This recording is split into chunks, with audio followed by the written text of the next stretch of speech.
اب یہ مان کے چلیے کہ آپ کے ہاں ایک کوئی فنکشن ہونے والا ہے اور اس میں آپ کے اہل خانہ، آپ کی فیملی کے لوگ بھی اور پورا سماج اور خاندان بھی وہ روش کے حساب سے چاہتا ہے کہ صاحب بہت بڑا فنکشن ہونا چاہیے کیونکہ آپ کے پاس پیسے ہیں، اللہ نے آپ کو حیثیت دی ہے اور آپ خرچ کر سکتے ہیں، تو ایک بڑا فنکشن ہو، ایک گرینڈ سیریمنی ہونی چاہیے۔ لیکن آپ اللہ کے احکامات کے تحت جانتے ہیں کہ نہیں، اس میں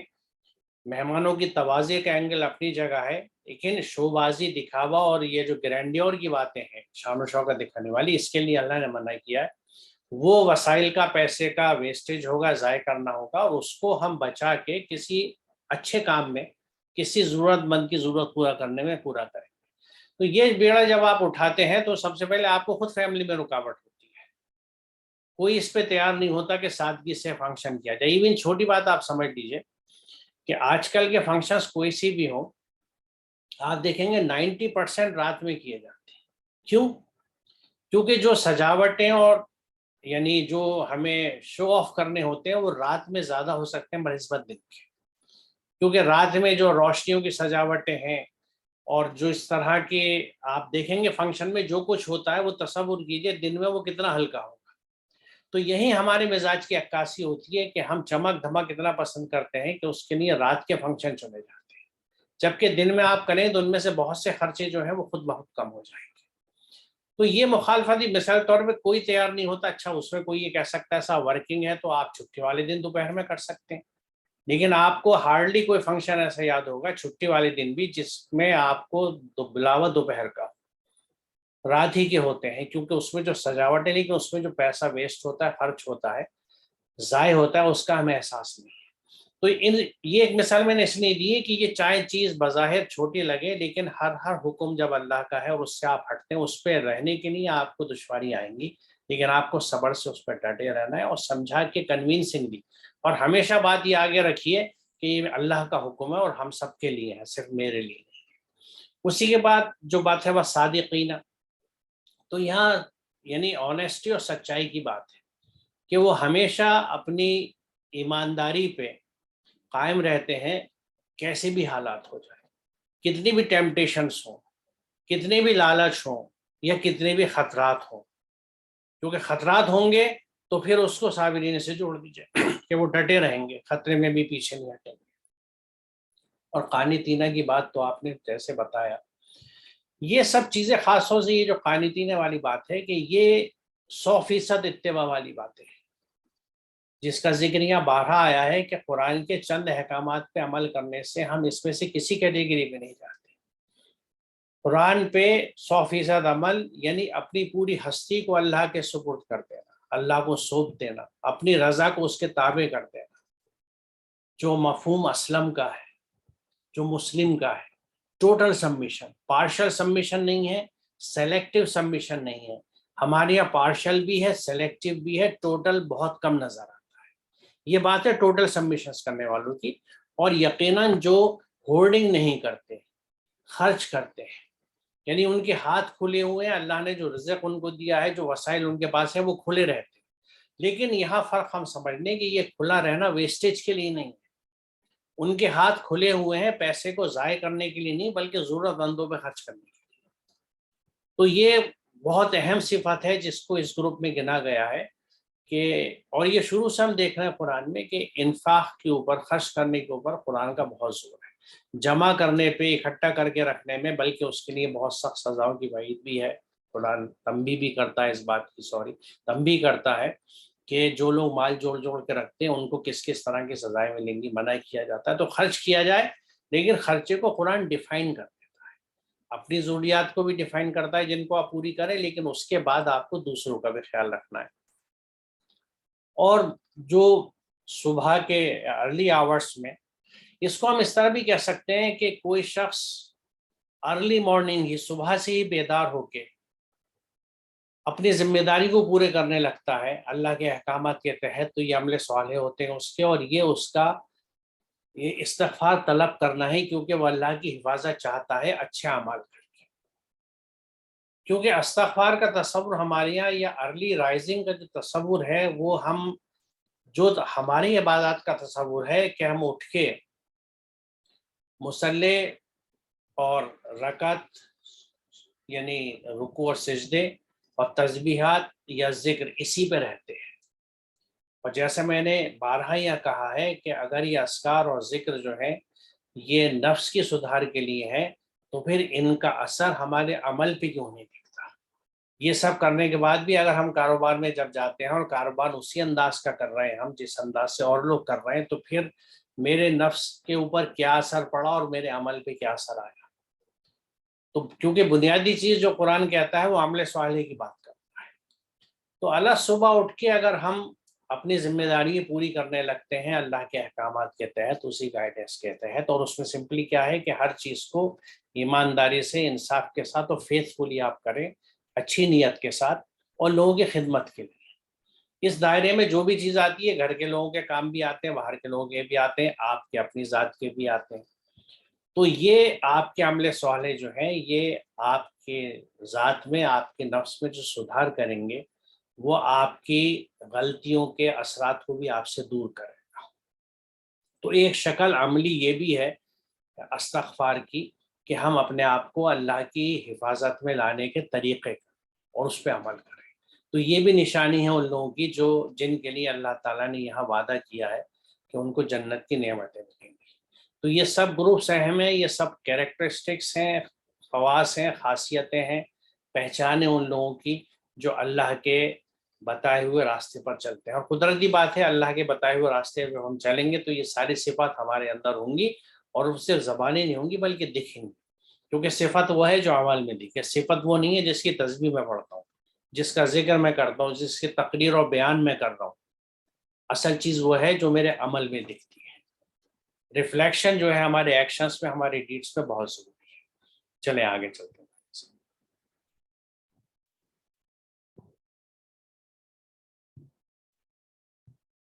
شهد الله أنه لا إله إلا هو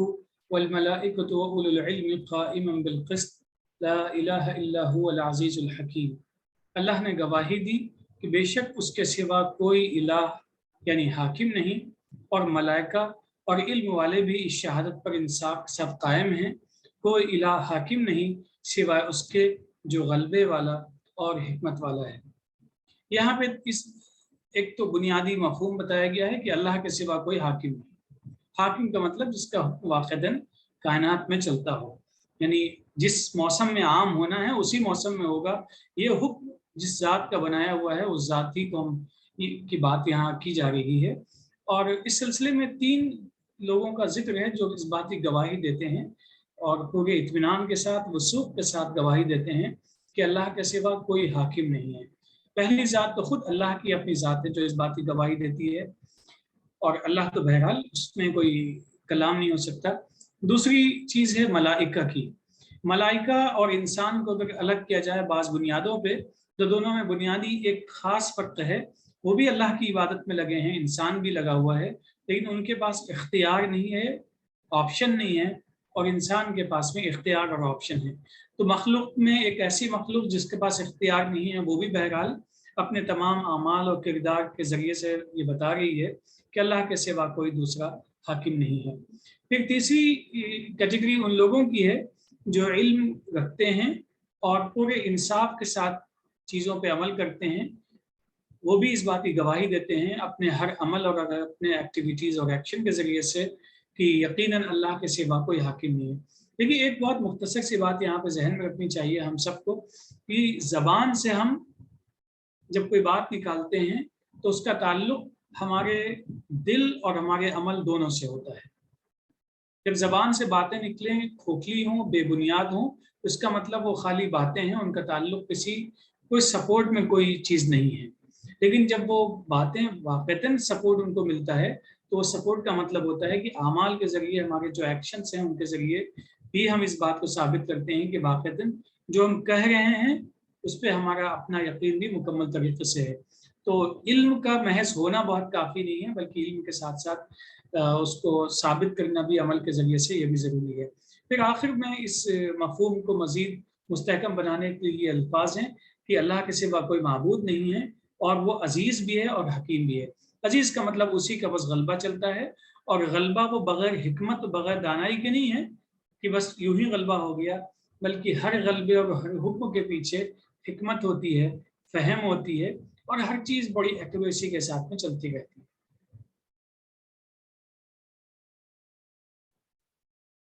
دیکھیے جیسے یہاں یہ فرمایا گیا ہے کہ بے شک اس کے سوا کوئی حاکم نہیں،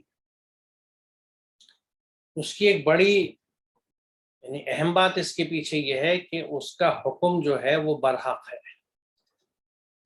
اور حق کی گفتگو ہم اس سیشن میں کر چکے ہیں کہ وہ ریئلٹی جو سامنے آ جائے،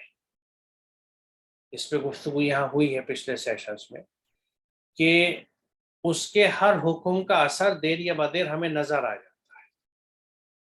ہمارے پرسیپشنز کے حساب سے۔ تو اسی لیے وہی حاکم ہے کیونکہ اس کا ہر حکم جو ہے وہ حق پہ بیسڈ ہے، it is based on the reality, based on the facts. اس نے اپنی گواہی کے ساتھ اس نقطے کی میں تھوڑی سی وضاحت کرنا چاہوں گا، اس پہ دو اور اپنی کریشنز کی گواہی کی بات کہی ہے۔ ایک تو ملائکہ، یعنی وہ قوتیں جو اللہ کے احکامات پہ عمل کرتی ہیں۔ تو کوئی بھی ایک ایجنسی، قوت یا اینٹیٹی جو اللہ کے حکم کے تحت ایک کام کو کرتی ہے، وہ 100% فیتھفل ہے اس کام کے لیے۔ اس کی وجہ یہ ہے کہ انسان کے علاوہ کسی اور چیز کو تو نفس دیا ہی نہیں گیا، تو اس کے پاس چوائس ہی نہیں، اور جو کام اس کے سپرد ہے وہ کر کے، اور اس کے اثرات اس کو یعنی اگر گواہ بنائے تو وہ خود بتا سکتے اس چیز کو کہ یس دس از ہیپنگ۔ مثال کے طور پہ روشنی ہے، اس کے بہت سارے کاموں میں سے اگر ایک یہ کام ہے کہ وہ جب سبز مادے کے اندر جاتی ہے تو اس کی توانائی، اس کے اندر وہ کیمیائی تبدیلی ہے، وہ کیمیکل چینجز کراتی ہے اس ہرے پودے کے اندر کہ اس سے گلوکوز بنتا ہے۔ یہ ایک ایسی حق بات ہے کہ یہ کبھی بھی غلط نہیں ہوگی اگر یہ سب چیزیں موجود ہیں۔ اگر روشنی آتی ہے لیکن ہرا رنگ نہیں ہے وہاں پہ، یا اس پتیوں کے اوپر آپ نے کالا کاغذ چڑھا دیا تو روشنی کا اثر نہیں ہوگا۔ اگر روشنی اندر جذب ہوگی اور جائے گی اور وہاں سبز مادہ ہے تو پھر یہ تمام چیزیں ہوں گی۔ تو یہ تمام نیچر کے جو فورسز ہیں، ایجنسیز ہیں اللہ تعالیٰ کی، وہ چونکہ ان احکامات کو خود بجا لاتی ہیں، اس لیے بالکل جسے کہتے ہیں کہ چشمدید گواہ ہمارے یہاں ہوتا ہے، وہ خود اس چیز کی گواہ ہے کہ یس دس ہیپنس، اور اس سے بہتر کوئی چیز نہیں ہے۔ اللہ کے احکامات جس طرح سے چلتے ہیں، یعنی ان کو اگر گویائی دے دی جائے، انہیں بولنے کی طاقت دے دی جائے تو وہ یہی کہیں گے۔ دوسری کیٹیگری کہی گئی ہے کہ وہ علم والے جو انصاف پہ قائم رہتے ہیں۔ دیکھیے اس کی وجہ یہ ہے کہ علم والے کی بات کیوں کہی گئی، کیونکہ علم والا کائنات کے یعنی اسپیسیفکلی میں اس کو اگر کہوں تو اس طرح کہوں گا کہ یہاں کائنات کے علم رکھنے والوں کی بات ہو رہی ہے، کیونکہ اللہ کا نظام کام کرتا ہوا ہمیں کائنات میں دکھتا ہے، اسی لیے کائنات کو ورک آف گاڈ کہا جاتا ہے اور قرآن کو ورڈ آف گاڈ کہا جاتا ہے۔ تو کائنات میں جہاں اللہ تعالیٰ کی آیات کام کر رہی ہیں اس کے احکامات کے تحت، تو ان کو جو لوگ جانتے ہیں، جن کو آپ آج کی زبان میں ہم سائنٹسٹ کہتے ہیں، بلکہ زبان کی بات ہے کیونکہ جو انگریزی کا لفظ سائنس ہے وہی عربی کا لفظ علم ہے۔ آپ ڈکشنری میں دیکھ سکتے ہیں کہ المورد ڈکشنری جو ہے اس میں سائنس کا متبادل علم ملتا ہے۔ تو یہ ڈکشنری آپ کو عربی ٹو انگلش بھی ملے گی، انگلش ٹو عربی بھی ملے گی۔ آپ عربی والی اٹھائیں تو علم کا اس میں ایکویلنٹ آپ کو سائنس ملے گا، اور انگلش ٹو عربی اٹھائیں تو سائنس کا علم ملے گا۔ تو عربی زبان میں علم جس کو کہا جاتا ہے اس کو انگریزی میں سائنس کہا جاتا ہے۔ تو اس کائنات کا علم رکھنے والے جو ہے وہ اللہ تعالیٰ کے قوانین کو کائنات میں جاری و ساری دیکھتے ہیں، ان کا آپریشن دیکھتے ہیں۔ مثال کے طور پہ ہم اتنا ضرور جانتے ہیں کہ سورج ایک وقت پہ نکلے گا، اور اس وقت کا تعین ہم مہینوں پہلے کر لیتے ہیں، جس میں ہم طلوع آفتاب یعنی سن سیٹ اور سن رائز کو کیلکولیٹ کر لیتے ہیں۔ اب اس پہ ذرا سا اور کریں تو یہ سیاروں کے موومنٹ کے اوپر ہے۔ یہ موومنٹ جو ہے جو اسپیس میں سینکڑوں لاکھوں میل کے اوپر پھیلا ہوا ہے، یہ اتنا وقت کا پابند ہے، اتنا پریسائز ہے کہ ان کی حرکت اور یہ یعنی کن قوتوں سے کنٹرول ہوتے ہیں، یہ اللہ کے قوانین ہیں جو ان کو کنٹرول کرتے ہیں۔ تو جو لوگ ان چیزوں کا علم رکھتے ہیں وہ اس بات کو سمجھتے ہیں کہ اس کائنات میں جو نیچرل لاز ہے، جو اللہ نے قانون بنائے ہر چیز کے لیے، وہ بہترین رزلٹ نکالتے ہیں، پرفیکٹ رزلٹ نکالتے ہیں، اس بات کا علم ہے انہیں۔ لیکن اب اگر ان کے اندر کسی طرح کا باعث ہوگا اس ذہن کے اندر، تو وہ اس بات کو اس طرح نہیں کہیں گے، کیونکہ ہر علم والا ہدایت پہ نہیں ہوتا، ہر علم والا اللہ کی عظمت کو نہیں پہچانتا، اور وہ اللہ کی حمد و ثنا نہیں کرتا کائنات کے نظاروں کو دیکھ کے، کیونکہ اگر وہ اس طرح سے حق پہ نہیں پہنچا، اللہ کی ہدایت سے نہیں جڑا اور اس چیز کا علم نہیں رکھتا، تو وہ پھر اپنی عقل و سوچ کے حساب سے ان چیزوں کے انالیسس کرتا ہے۔ اور انسان کی عقل، یہ بات بھی ہم یہاں ڈسکس کر چکے ہیں کہ انسان کی عقل اگر اللہ کی ہدایت کے تحت یعنی وحی کے تحت نہیں چلتی، اس کی ہدایت کی روشنی میں نہیں چلتی، تو وہ بھٹکتی ہے، نئی نئی چیزیں، نئے نئے نظریات لے کے آتی ہے جو حق پہ بیسڈ نہیں ہوتے، they are not based on facts۔ تو جو علم والے ان چیزوں کا علم بھی رکھتے ہیں، ساتھ ہی وہ وحی کا بھی علم رکھتے ہیں، جس کے تحت وہ ہمیشہ انصاف کی اور صحیح بات کہتے ہیں۔ تو ایسے علم والے جو انصاف پہ قائم رہتے ہیں اور ہمیشہ انصاف کی بات کرتے ہیں، کیونکہ وہ اللہ کے احکامات کے تحت زندگی گزارتے ہیں، وہ جانتے ہیں کہ حق کو حق کہنا ضروری ہے، وہ اس بات کے گواہ ہوتے ہیں کہ حاکم وہی ہے۔ اور اس کی وجہ کیا ہے؟ کیونکہ کوئی بھی لا، دیکھیے جتنی ہم نے اب تک نیچر میں اسٹڈی کی ہے، ہم ان چیزوں کو موڈیفائی تو کرتے ہیں۔ یہاں مثال طور پہ میں ایک بات جس کا آپ نے ذکر کیا کہ آم کا کہ وہ اپنے موسم میں ہی ہوگا، اس میں ایک چیز یہ ہو سکتی ہے کہ آرٹیفیشل کنڈیشنز میں اور اس موسم کی کنڈیشنز آپ ویدر کی پیدا کر لیں تو وہاں آم کو آپ گرو کر لیں گے، جو کر لیتے ہیں لوگ۔ کنڈیشنز کیا ہے کہ اس میں موسم جب ہم کہہ رہے ہیں تو ہم ویدر کنڈیشنز کی بات کر رہے ہیں کہ ہیٹ کیسی ہوگی، موئسچر کتنا ہوگی، یعنی نمی کتنی ہوگی، حدت کتنی ہوگی، اور کیا کیا چیزیں ضروری ہیں۔ اس کو آپ اگر آرٹیفیشلی کسی لیب میں مہیا کر دیں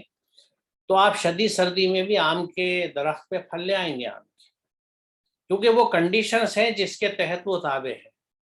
وہ کس مہینے میں ہو رہی ہیں وہ امپورٹنٹ نہیں ہے، نیچر میں وہ کنڈیشن جس مہینے میں ہوتی ہیں اس میں اس پہ فروٹنگ ہوگی، فلاورنگ ہوگی، بہر آئے گی، آم آئے گا۔ لیکن انہیں کنڈیشنز کو یہ بالکل اسی طرح ہے کہ جس میں فوٹوسنتھیسس بات کر رہا ہوں یہ دن کی روشنی میں ہوتی ہے، لیکن اگر آپ کو معلوم ہو کہ کسی پودے کو کتنی روشنی چاہیے اور وہ روشنی اسے آرٹیفیشلی کسی کمرے میں رات میں آپ مہیا کریں تو اس میں فوٹوسنتھیسس کا عمل ہونے لگے گا، آکسیجن نکلنے لگے گی، گلوکوز بننے لگے گا۔ تو وہ کنڈیشنز اہم ہیں، وہ جس وقت بھی ہوتی ہیں قدرتاً جس وقت ہوتی ہے اس وقت وہ چیز ہوگی۔ تو میرا مقصد یہ کہنے کا کہ ان کنڈیشنز کو آپ اپنے طور سے پیدا کر سکتے ہیں، سیمولیٹ کر سکتے ہیں کہیں پہ، لیکن ان سے ہٹ کے نہیں کر سکتے۔ مطلب کہ اگر یہ رول ہے، ایک لا ہے کہ روشنی جب آئے گی تو اسی کی انرجی سے فوٹوسنتھیسس ہوگی، تو اس کو آپ چینج نہیں کر سکتے۔ تو جو علم والے ہیں وہ سمجھتے ہیں کہ اللہ تعالیٰ نے جو قانون سیٹ کر رکھے ہیں نہ صرف یہ کہ وہ چینج نہیں ہو سکتے بلکہ وہ بیسٹ ہیں، کیونکہ ہم جس چیز کا پریکٹیکل کرتے ہیں یا جس کا پریکٹیکل ڈیمونسٹریشن یہ ہیپننگ ہم نیچر میں دیکھتے ہیں، اس کو ہم تھیوریٹیکلی ایزمپشنز کر کے پیپر میں کیلکولیشنز کر کے ڈفرینٹ ماڈلز بنا سکتے ہیں کہ بھئی نیچر میں ان لاس کے تحت یہ چیز اس طرح ہوتی ہے، لیکن آرٹیفیشل سیمولیشن سے اگر ہم اس کو دوسرے انداز سے کرنا چاہیں تو رزلٹ کیا ہوں گے؟ تو وہ رزلٹ کبھی بھی نیچرل طریقے سے بہتر نہیں ہوں گے، خراب ہی ہوں گے، کیونکہ وہی لا، وہی قانون اور وہی حکم اللہ کا بیسٹ ہے جو آپریٹ کرتا ہے۔ تو اس کا مطلب ان چیز کا یہ ہوتا ہے کہ اصل حاکم وہی ہے، کیونکہ اصل حکم اسی کا ہے، صحیح حکم اسی کا ہے، بہترین حکم اسی کا ہے، اور برحق حکم اسی کا ہے، برحق حکم اسی کا ہے۔ اور اس چیز کے گواہ وہ فورسز ہیں جو ان تمام چیزوں کو نیچر میں کرتی ہیں، یا وہ علماء ہیں، وہ عالم ہیں جو نیچر کی ان چیزوں کا مطالعہ کرتے ہیں۔ اس لیے آپ دیکھیں اگر سورہ آل عمران میں غالباً 190 یا 191 آیت ہے 190 اور 91 جس میں اللہ تعالیٰ نے صفت بیان کی ہے ان لوگوں کی جو ہر وقت زمین اور آسمان کی تخلیق میں غور و فکر کرتے رہتے ہیں. تو یہ نشانی بتائی ایمان والوں کی، کیونکہ اس طرح سے وہ اللہ کی عظمت کو پہچانتے ہیں اور اچھے بندے بنتے ہیں، ان کی بندگی مضبوط ہوتی ہے. تو بہرحال میرے خیال میں اتنی وضاحت اس چیز کی کافی ہے. کیا وقت سے ہم ایک آیت اور لے لیں یا رک جائیں؟ میرے خیال سے آج یہی رک جاتے ہیں. بہتر ہے. تو انشاءاللہ اگلے سیشن میں ہم اس سے آگے چلیں گے. وآخر دعوانا الحمدللہ رب العالمین. السلام علیکم.